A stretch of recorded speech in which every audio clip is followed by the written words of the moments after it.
जो बाहर से बहुत ही खूबसूरत और शांत दिखाई देता है, लेकिन अंदर से उतना ही खतरनाक है। कहते हैं कि दिल्ली एक ऐसा शहर है जो कभी नहीं सोता है दोस्तों। उसी दिल्ली शहर में शिवानी ठाकुर नाम की एसपी मैडम अपने पद पर नियुक्त थी। बाहर से सुंदर, सुशील और सौम्य दिखने वाली शिवानी ठाकुर अंदर से बहुत ही पत्थर दिल की थी, बहुत ही खतरनाक थी। एक एक अपराधी शिवानी ठाकुर के नाम से कांपता था, क्योंकि शिवानी ठाकुर का स्वभाव ही ऐसा था। कहते थे कि अगर कोई अपराधी नहीं होता फिर भी वह शिवानी ठाकुर का नाम सुन लेता तो उनके डर के कारण ही वह इंसान अपना अपराध मान लेता था। दोस्तों, शिवानी ठाकुर एक बहुत छोटे से गांव से निकलकर आई थी, आंखों में बड़े सपने लेकर, और उसने अपना सपना पूरा भी किया। दोस्तों, शिवानी ठाकुर वह महिला थी जो हमेशा न्याय के लिए लड़ती थी। शिवानी ठाकुर ने कभी किसी के साथ अन्याय नहीं किया। वह हमेशा सबकी मदद करती थी, कमजोर लोगों का साथ देती थी। लेकिन पता नहीं था कि एक रात शिवानी ठाकुर की जिंदगी में ऐसी आएगी कि वह शिवानी ठाकुर की जिंदगी उजाड़ देगी। दोस्तों, एक दिन की बात है। एसपी मैडम अपने कैबिन में बैठकर चाय पी रही थी। चाय पीते पीते अखबार की हेडलाइन पढ़ रही थी। तभी वहां पर एक रामू नाम का दरोगा आया और उसने एसपी मैडम को एक ऐसी खबर दी जिसे सुनने के बाद एसपी मैडम के भी पैरों तले जमीन खिसक गई। दरअसल रामू महिला तिहाड़ जेल का एक भोजन बनाने वाला दरोगा था। उसने एसपी मैडम से आकर कहा कि मैडम, हमारे जेल में कुछ भी ठीक नहीं है। तब एसपी मैडम ने कहा कि रामू, तुम क्या कहना चाहते हो, जरा खुलकर बोलो, क्या सही नहीं है? तब रामू बोला कि मैडम, हमारी जो महिला तिहाड़ जेल है उसमें महिलाएं सुरक्षित नहीं हैं, उनका शोषण हो रहा है, उनका फायदा उठाया जा रहा है। तब एसपी मैडम ने कहा कि रामू, ये तुम क्या बोल रहे हो? होश में तो हो, तुम्हें पता तो है तुम क्या बोल रहे हो? तब रामू बोला कि हाँ मैडम, मुझे पता है मैं क्या बोल रहा हूं, यह बात एकदम सच है। तब एसपी मैडम ने कहा कि बताओ, रामू कौन है जो महिलाओं का शोषण कर रहा है, महिलाओं के साथ दुर्व्यवहार कर रहा है? तब रामू ने कहा कि मैडम, वही पुलिस वाले जो दिन में तो नौकरी करते हैं, पूरी जेल का ध्यान रखते हैं, लेकिन रात में उन्हीं कैदियों के साथ गलत व्यवहार करते हैं। तब एसएसपी मैडम ने कहा कि रामू, तुम्हें पता है तुम कितना बड़ा आरोप लगा रहे हो, तुम्हारे पास कुछ सबूत है? तब रामू बोला कि नहीं मैडम, मैंने यह सब अपनी आंखों से देखा है, आप मेरी बात पर यकीन कीजिए। अगर मैं उन पुलिस वालों से कुछ कहता तो शायद वह पुलिस वाले मेरे साथ भी वही व्यवहार करते जो उन कैदियों के साथ हो रहा है। इसलिए मेरे अंदर हिम्मत नहीं थी उन पुलिस वालों के खिलाफ आवाज उठाने की। इसलिए मैडम, मैंने यह सब बात आपको आकर बताई। अब मैडम भी गुस्से से आग बबूला हो गई, क्योंकि एसपी मैडम को बिल्कुल भी पसंद नहीं था कि किसी भी महिला के साथ अन्याय हो। और मैंने आपको बताया है कि शिवानी ठाकुर वह औरत थी जो न्याय से लड़ने के लिए हमेशा तैयार रहती थी। अब शिवानी ठाकुर ने, यानी कि एसआईपी मैडम ने रामू से कहा कि रामू, तुम्हारा बहुत बहुत धन्यवाद जो तुमने मुझे यह खबर लाकर दी। लेकिन रामू, एक बात बताओ कि जब मैं पिछले सप्ताह उस जेल में आई थी तब किसी भी महिला ने मुझे यह बात क्यों नहीं बताई? तब रामू ने कहा कि मैडम, वहां पर जितने भी पुलिस वाले हैं वह सभी कैदियों को धरा धमका कर रखते हैं। कहते हैं कि अगर तुमने हमारे खिलाफ मुंह खोला तो तुम्हारी खैर नहीं, हम तुम्हारे साथ इतना बुरा करेंगे कि तुमने सोचा भी नहीं होगा। इस तरह की बातें कहकर पुलिस वाले महिलाओं को डराते हैं।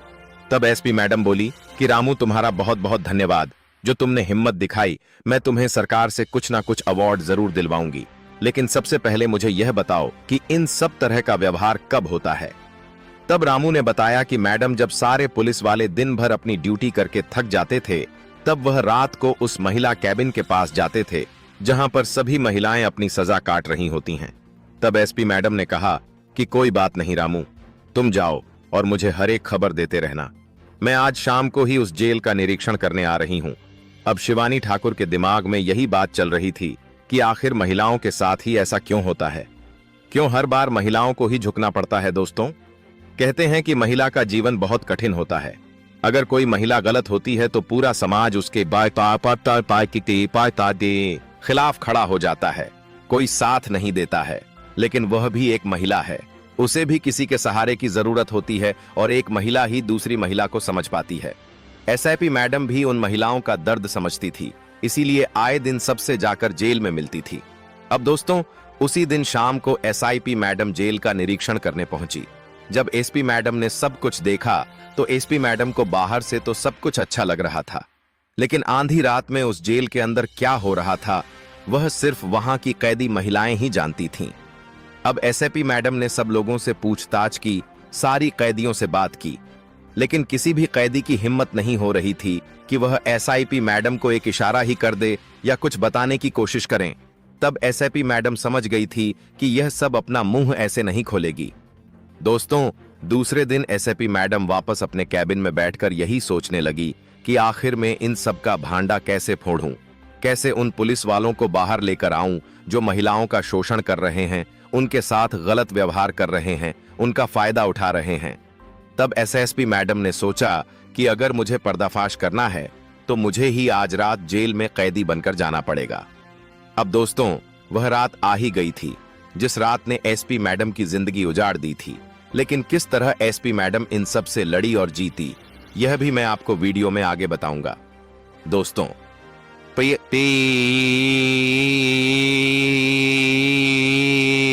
मार्च गुरुवार का दिन था।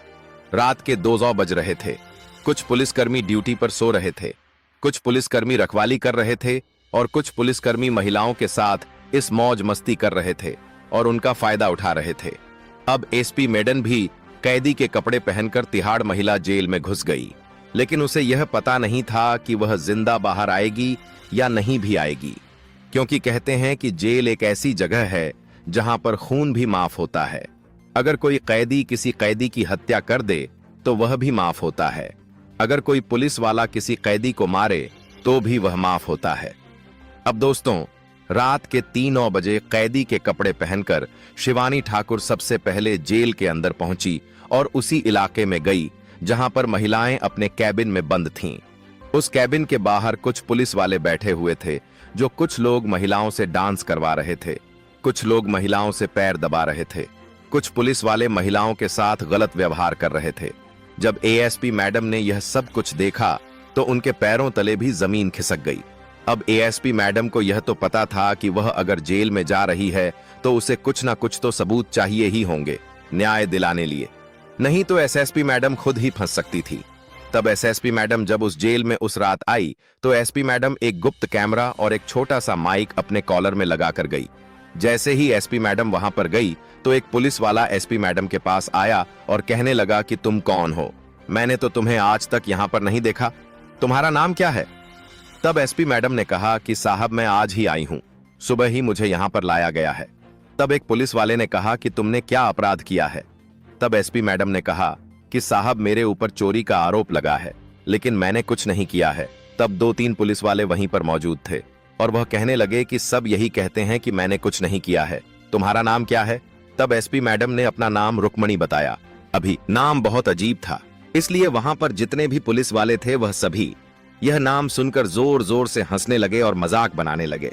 कहने लगे कि अरे यह भी कोई नाम होता है, चलो मेरे पैर दबा दो, आज मेरे पैर बहुत दुख रहे हैं।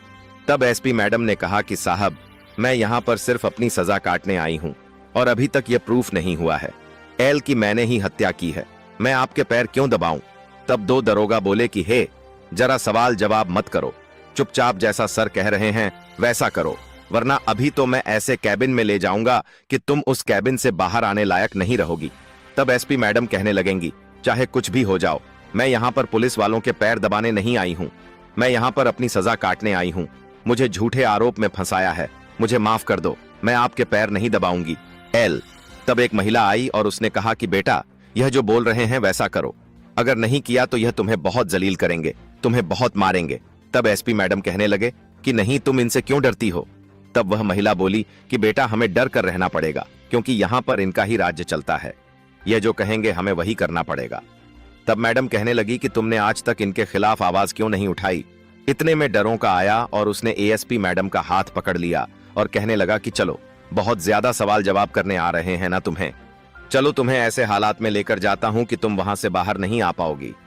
अब एसपी मैडम को समझ में आ गया था कि अगर मुझे यह सब भंडा फोड़ना है तो इस दरोगा के साथ जाना ही पड़ेगा। अब 2 दरोगा एसपी मैडम को एक कैबिन में लेकर गए। उस कैबिन के आसपास कोई नहीं था, सिर्फ शिवानी ठाकुर और वह 2 दरोगा ही थे।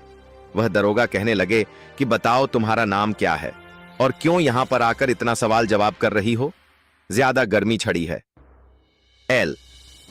तब एक दरोगा दूसरे दरोगा से कहने लगा कि यह आजकल की लड़कियां अपने आप को जाना क्या ही समझती हैं, यह जानती नहीं है कि अगर हम पुलिस वाले एक अच्छे दोस्त बन सकते हैं तो उससे बुरे दुश्मन भी बन सकते हैं।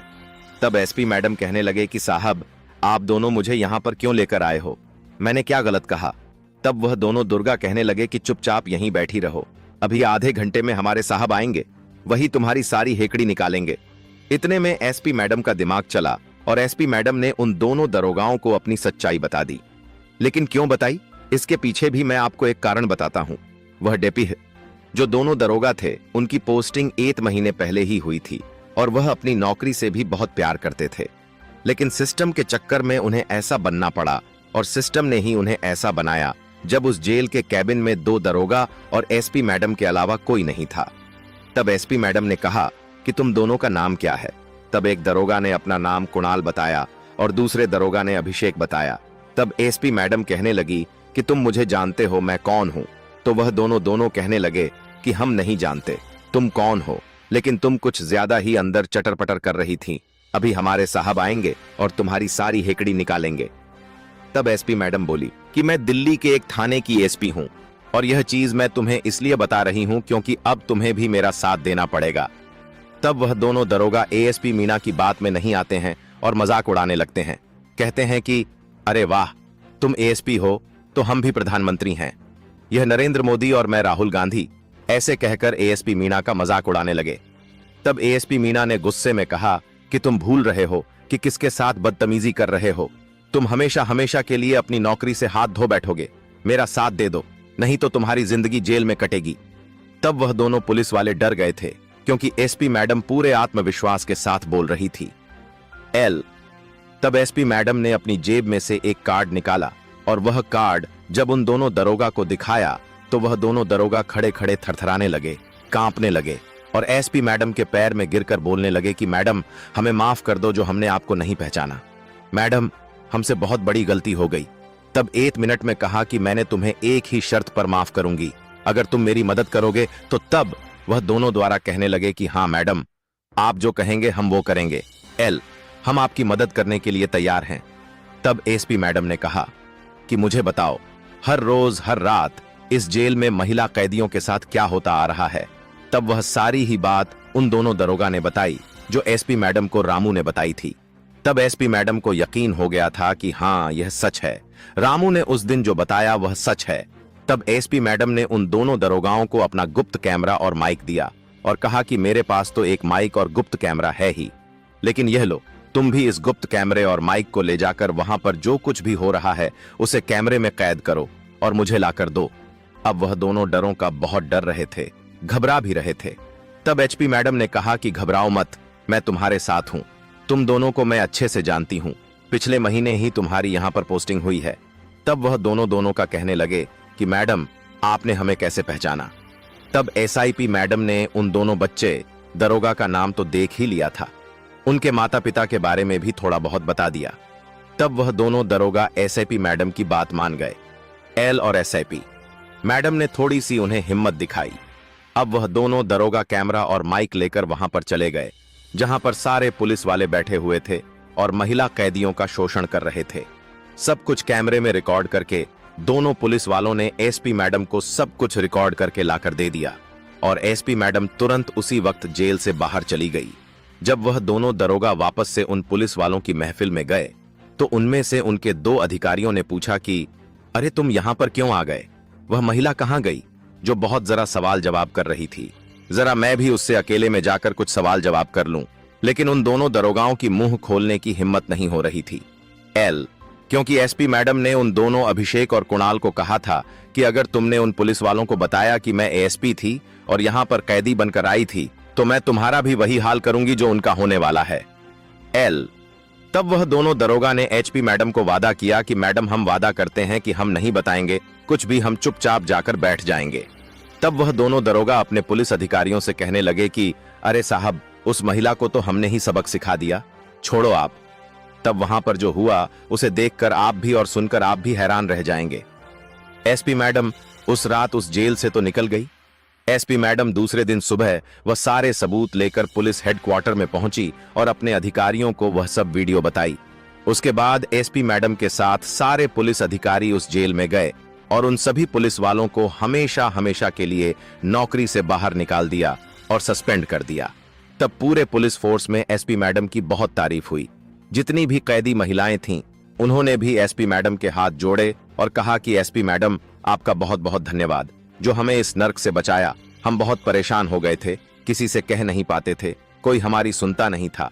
जब भी आवाज उठाने की कोशिश करते थे, हमारी आवाज दबा दी जाती थी, हमें प्रताड़ित किया जाता था। तब जो मुख्य पुलिस अधिकारी थे, उन्होंने भी एचपी मैडम की बहुत तारीफ की। उन सारे पुलिस वालों को सजा भी हुई और हमेशा हमेशा के लिए उनकी नौकरी भी छीन ली गई, क्योंकि जो अपराध उन पुलिस वालों ने किया था वह अपराध कोई साधारण नहीं था दोस्तों। तो इस तरह से एसपी मैडम ने इस घटना का भांडा फोड़ा। तो आप सबको यह वीडियो कैसी लगी? अगर आप सभी को यह वीडियो पसंद आई हो तो वीडियो को लाइक कर देना और हमारे चैनल को सब्सक्राइब कर देना। मिलते हैं अगली वीडियो, तब तक खुश रहें, सुरक्षित। धन्यवाद।